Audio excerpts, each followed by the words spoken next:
Okay, hello there, Aaron here, hope you're doing okay. In this video I'm going to be talking about the books that I read for the Octofinals in the BookTube prize and just let you know my rankings.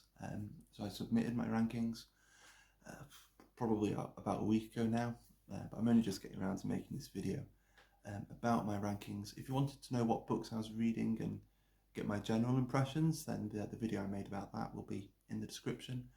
I haven't actually seen the results, the Octofinals results yet, so if that's up by the time I put this video up, then that will also be in the description. But yeah, so there were 6 books that I was reading, and unfortunately not all of them can be first place. But I will say before I go through my rankings from 6 up to first place, that it was really good reading these books. It was just great to read such a variety of books in a relatively short amount of time.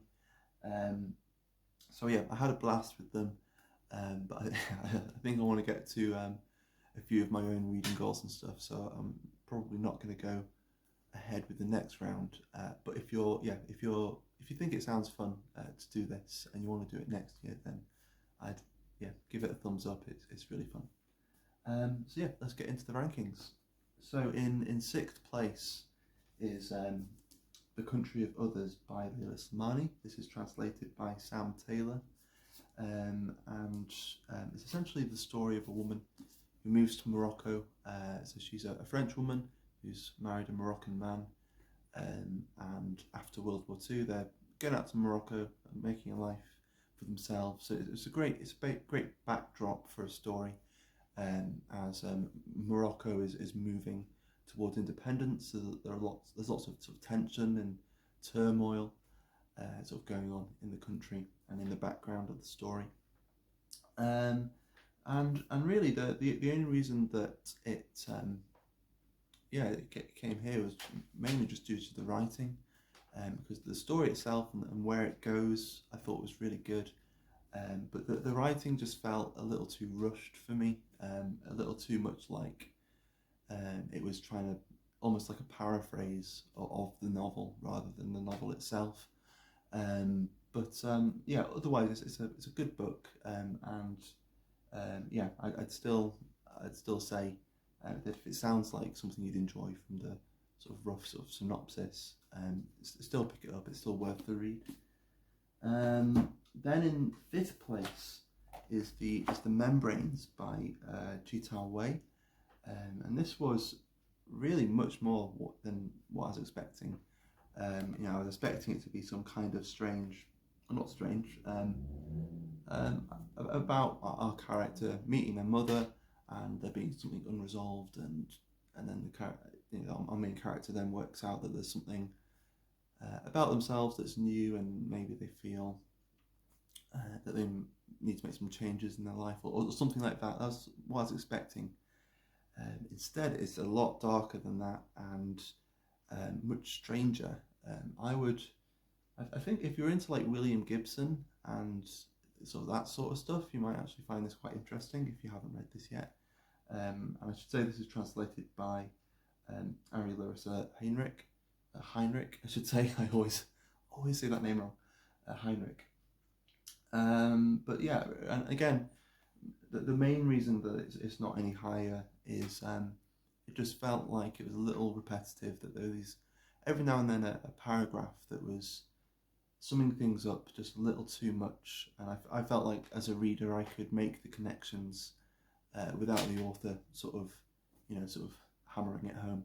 But otherwise, again, it's a great book, and if you cross paths with it and it sounds like something you'd be interested in, then yeah, go for it. Then in 4th place is Civilizations by Lauren Benet. So this is an alternative history, sort of speculative fiction kind of thing, about the Inca coming over and colonising Western Europe. And it's a great idea, and it's a lot of fun. You can probably read through it quite quickly, and quite similar to The Membranes. Just the reason why it's here is just because it got a bit repetitive after a while, and certainly like the last section of the book is split into 4 sections, and the last section to me felt a little redundant, and there are some strange undertones in there that I wasn't expecting, that kind of left a bit of a sour taste in my mouth. But I don't know whether it was the author being ironic and trying to be funny, or whether it was this quite cruel thing. But yeah, I won't get into that. But yeah, there's certainly some sections that felt a bit repetitive and redundant. Then in where are we? Third place is The Morning Star by Karl Ove Knausgaard. And yeah, this was a lot of fun, actually. It's for a book that's about, it's 666 pages long. It reads quite quickly. Every little section is a different character, and for me that was yeah, that's most of the fun of the book, was actually seeing these different points of view. The story almost starts again, at least in the first half of the book. The story seems to be starting again with each character, and you're seeing certain things, yeah, certain things happen from a different perspective. And yeah, I quite enjoyed that. I think the element of it that I thought that was most effective was, as you're going from character to character, he seems to be building these emotional layers that, yeah, at least for me, really got me really invested. And I'm not always that invested in characters as I'm reading. And really, maybe the reason why it isn't in second place or first place is partly because the book's in first and second place. Is maybe just because it does leave you hanging with some of those characters, and you at least get to the end of this book and you feel that, or maybe that whole chapter that I read from this person's perspective was a little redundant, maybe. But it is actually the first part of a trilogy, which I didn't realise when I was reading it. So maybe we'll see more of those characters in the next two books.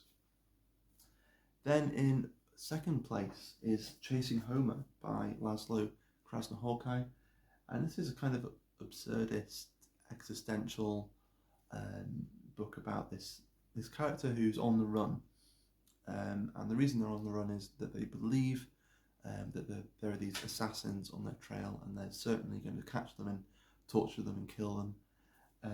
And as you're going through that process, or that sort of belief that they're being chased, as a reader, there's probably enough there for you to start questioning that. Really, they have no idea who their assassins look like and why they, why are these assassins out to get them, and stuff like that. But it also, just the way it talks about this process of being on the run, from moving from place to place, of not sitting down to eat for too long because you need to keep moving, I thought was really compelling. You can certainly read it in just one sitting, but it's a lot of fun, and you get to the end and it's just like this weird, quite dark, absurd joke. So I think if you like Kafka and sort of existentialist writing and stuff like that, then you'll have a lot of fun with it. But in first place for me is In Memory of Memory by Maria Stepanova, and this is translated by Sasha Dugdale. As you can see, I don't get on particularly well with these white covers. It's a bit dirty. And this is, in one way, it's just kind of a memoir, a kind of family history of just her looking at the lives of sort of the couple of generations that came before her. But the way she does this, maybe the first 2/3, 3/4 or so of this book is mostly taken up by these essays that are kind of jumping from these subjects that at first might not seem totally connected, and they might be to do with certain historical figures who might have been alive around the time of her family, or it might be about, there's a great essay about photography in there and what that means for us, and what that how that kind of mirrors an idea of eternity, or infinity, or things like that. But then she brings that in and sort of brings these connections together. And she includes letters from her family, and eventually you get more and more of her own reflection on her family and on the hardships that they've lived through. And it's just a really wonderful book. And just the experience of reading it, it was almost like, I don't know, having all these different grains of sand sort of coming through your through your fingers, and you kind of recognise it, but you can't hold on to it. Yeah, it's quite an elusive book, but yeah, a really beautiful book. And just the experience of reading it was like, yeah, there are very few books that I read that were quite like that. So there you go, that was my number one. So yeah, first place was In Memory of Memory by Maria Stepanova. So yeah, I suppose we'll see how it does. I haven't seen the results yet, yeah, we'll see how they do. But yeah, there we go. That's my BookTube prize reading experience for 2022.